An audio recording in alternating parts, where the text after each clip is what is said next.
Hi guys, Abby here, and as you can see from the title, we're going to be talking all things Scottish. So if you're new to my channel, I live in Scotland. I have done my whole life, and on the 25th of January, which I'm hoping to have this video up by, it's Rabbie Burns night. So Rabbie Burns was a poet, a Scottish poet, and we like to celebrate the works of Rabbie Burns on the 25th of January. Firstly, I'm going to talk about the jumper I'm currently wearing. So this pattern is called the Argyle pattern. So it is quite popular recently. A lot of people are wearing Argyle pattern, and I don't think they know the origin story of it. So Argyle pattern was created by the Campbell clan in Argyle. So the Campbell clan are my clan. So I come from a line of Campbells. Obviously the name is now lost because of marriages, and it's on my nana's side. Her dad is a Campbell.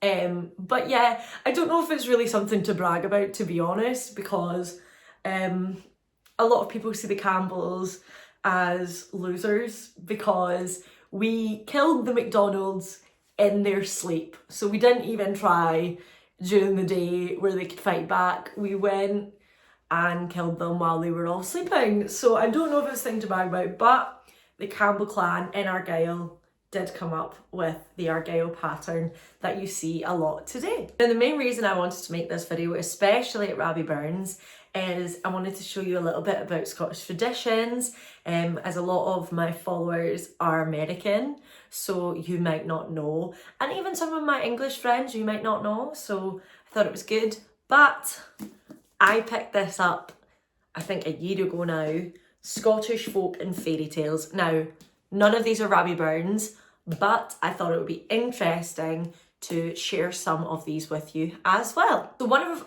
Rabbie Burns' most famous pieces of work is obviously Auld Lang Syne.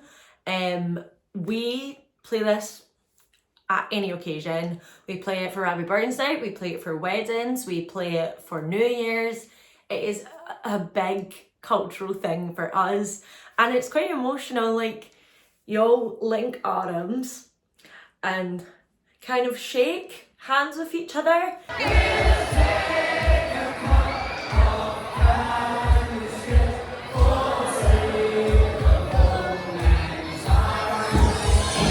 And I don't know, it's just one of those traditions, and it just really brings out Scottish culture. I'm going to put a clip in from New Year just because, even though you've seen it a million times, New Year as a Scottish person was just so magical doing it out like at a venue. We had Auld Lang Syne, we'll take the high road, you take the low road, you know.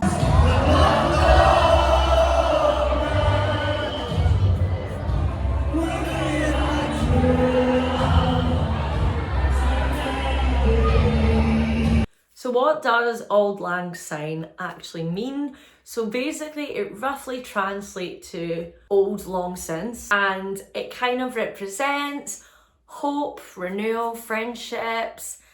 Basically we use it as a way to reflect on the past, reflect on our gratefulness of our relationships and the hope for what's to come. So it is got such a great meaning behind it. It is such like an emotional thing. If you play Auld Lang Syne in front of any Scottish person, we all of a sudden become patriots. Like, we're all of a sudden William Wallace. We've got the Scottish flag painted on our face. And I wouldn't say that I'm a big patriotic person. Like, if you ask Luke, he's a very patriotic person. I'm not even, but when this song hits, it is something else. It is just so special. You can't do an occasion without it. One of Rabbie Burns' most famous poems, I suppose, and this is one that we told a lot in school assemblies for Rabbie Burns Day, is Tam O Shanter. Now, if you've never read Tam O Shanter, I will link below someone reading it for you, because listening to old Scots is amazing. Like, the way they used to say things was fabulous.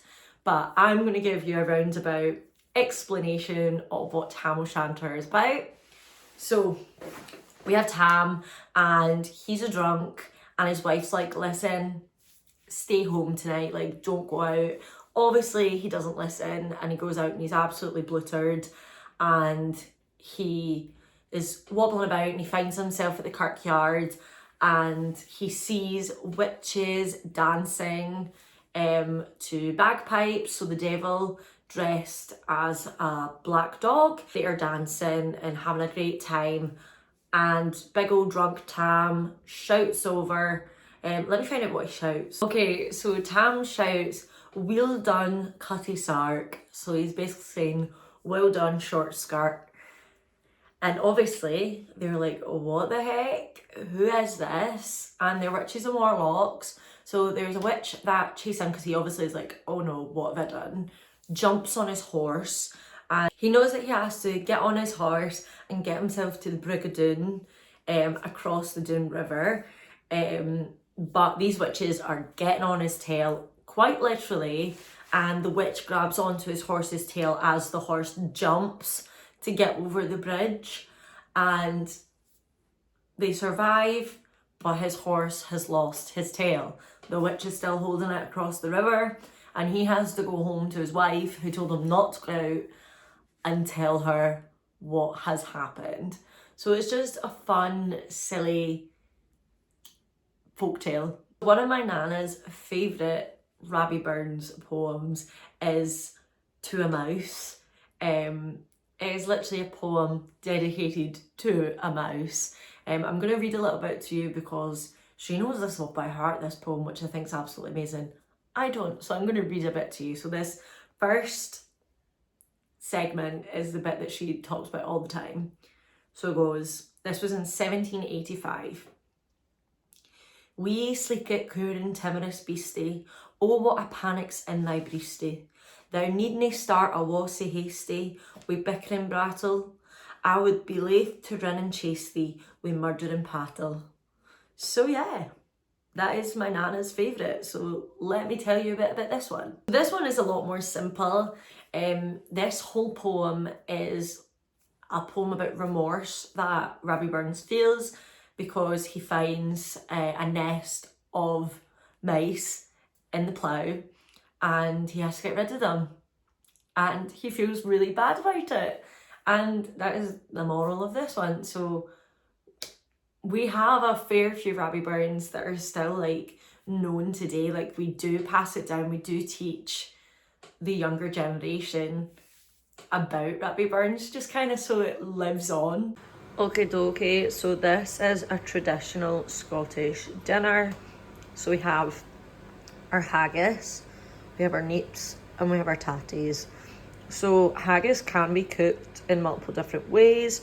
Today we've grilled it just for quickness, but it can be made in the oven, it can be boiled, it can be microwaved. This is how we're having it though. Very excited, it's going to be so good. I'm actually a big haggis fan, and I do eat haggis other times of the year, but it is Burns, so that is the specific reason we're having it today. And of course, we can't have a Burns supper without having Am Brew. This is our traditional Scottish drink. Some people may have a whiskey. Personally, not a whiskey gal. Whiskey is too strong for me. So we're going for the non-alcoholic Scottish beverage of choice, which is irn-bru.